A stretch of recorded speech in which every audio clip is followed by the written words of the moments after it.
to begin with, we're going to give two special awards. We give these awards every year. They're called Making a Difference Award. The first one is to a gentleman who can't be here today, but he's going to be with us by video. His name is Haru Hyashi in Japan. He's with the Center for Disaster Reduction Systems at Kyoto University. He's an amazing guy.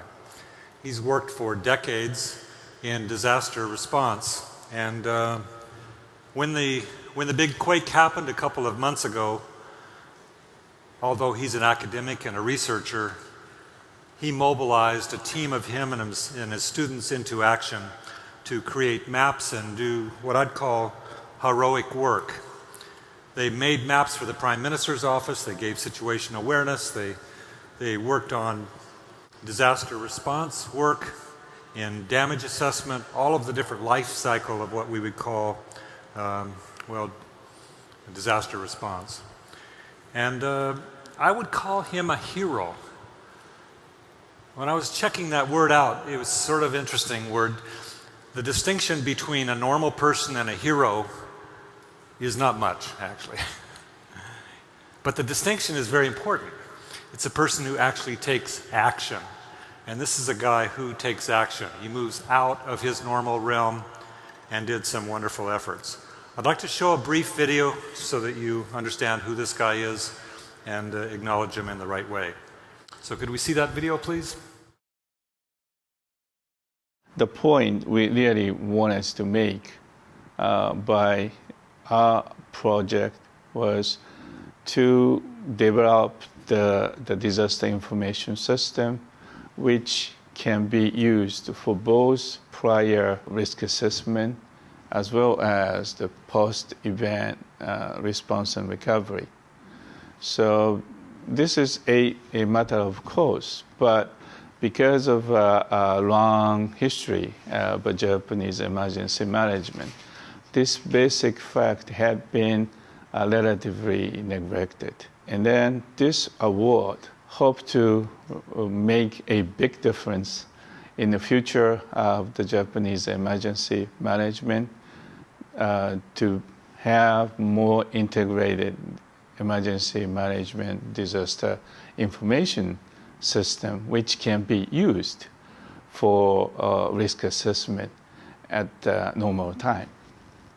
This is a result of a long-lasting relationship with the ESI group. And I really appreciate all the help we received.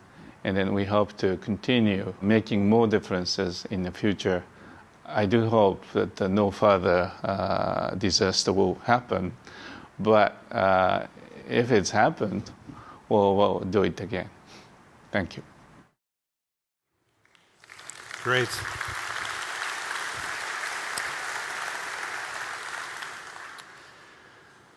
The second Making a Difference Award is to an organization called the Geneva International Center for Humanitarian Demining.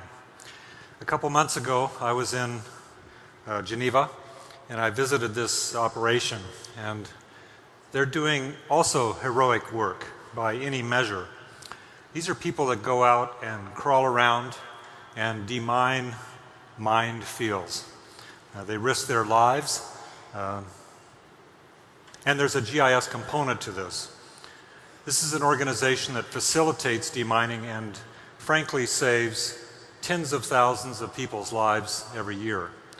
And GIS has made a huge contribution in that respect. Beyond the 10,000 or 20,000 lives it saves, it also saves hundreds of thousands of kids and other people from getting blown up and having a horrific life for the rest of their life. When I was in Geneva, I was visiting with these people, specifically Daniel Eriksson, who you're going to meet in just a moment, and he was showing me how the system works and how they target areas and go in and do all of this work. And then we were looking at the information system, which records all the events, and it all got very real for me. Hard to talk about. Well, Daniel's going to come out and share a little bit about this. What I wanted to say was I was looking at this form. It's just like a normal little form. This was of a person that was blown up in Afghanistan. It was a little kid called Muhammad. And he got his legs blown off. And I thought, oh, he's still alive. It was November, wasn't it? Yes. And it's just like, oh, looking at the record, seeing it, and then seeing the kind of work that you do, Daniel. Daniel is also a hero of mine. He's climbed around those areas and done demining himself personally. Then he got GIS, he came back and he set up this facility. Thank you, guys. Thank you. You want to talk a little bit? Yes, if I may. Thank you, guys. So, as Jack mentioned, I did demining, and that was about 15 years ago, a little bit more, that I started out in Bosnia-Herzegovina, shortly after the conflict there. And as some of you might remember, at that point in time, the experts in the world said there would be many decades, if not centuries, to rid the world of the problem that the landmines caused. And this was at the same time as we knew that landmines were causing a lot of harm to society. People were losing limbs, losing lives as a consequence of them. But we simply didn't understand the geospatial nature of the problem. We didn't understand where landmines were or where they were not. After all, landmines, it's not like HIV, it's not like we don't know the cure. The cure is to stop new mines getting into the ground and to get those who are in the ground out of the ground. And you can see it as a geospatial optimization problem. How do we go about in ensuring that the most dangerous mines get out first, and how can we use our tools and resources that we have available in terms of machines, dogs, and deminers the most efficient way? It's looking good. More and more countries are actually declaring themselves mine-free. Casualty statistics are on the decline, even though, as Jack said, there are still people being injured. None of this would have been possible without the support of several actors. Of course, Esri, and I would like to highlight the role of the global team and Emanuele Genai, as well as the government of Switzerland, who paid the bill for most of our work. But it's a team effort. It's a team in Geneva, an awesome team that I work with. There's also those who use the system. The system is currently in use in 57 countries. We have more than 1,000 installations. Some of the users are actually here today. And I would also like to mention our software developers, FGM Incorporated, who helped us to develop this system the way it has grown to be. The Geneva International Center for Humanitarian Demining responded to this initial problem 15 plus years ago by deciding to develop a standardized information system that listened to the specific needs of the demining organizations around the globe. And one of those needs were to develop a system that allowed for organizations and individuals with very limited computer literacy to gradually grow and adopt functionalities, geospatial and other types of analytical functionalities that would allow them to do a better work.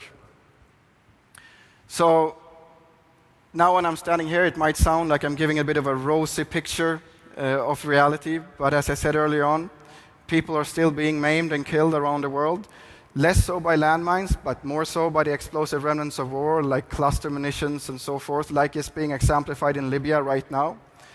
These people need the support from the GIS community, from people like you here today. There's a lot to be done. I'm convinced that we have only scratched the surface of what is possible to be done with the use of GIS in humanitarian aid. I see, as been highlighted this morning, I see the future in collaboration. We have to work closer together to get a shared understanding. We have to share our lessons learned, and specifically for the humanitarian community, we need to share our tools.